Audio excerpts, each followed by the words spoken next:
Sən yoxdur, çörəyin əski idi, çayın əski idi, suyun əski idi.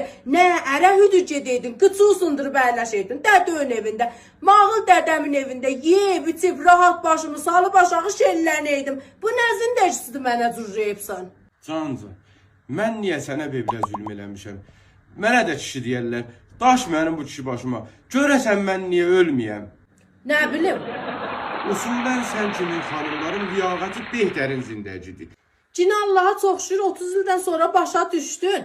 Bəli, biz xanımları Allah yaradıb dərd yeməyək, qüssə yeməyək, keyf içində yaşayaq, behtərin zindəcimiz olaq. Mən sənə qol ver, yeminlə belə bir dəqiqə qoymuram dərd qüssə çəkəsən, əli ver mənə. Hara?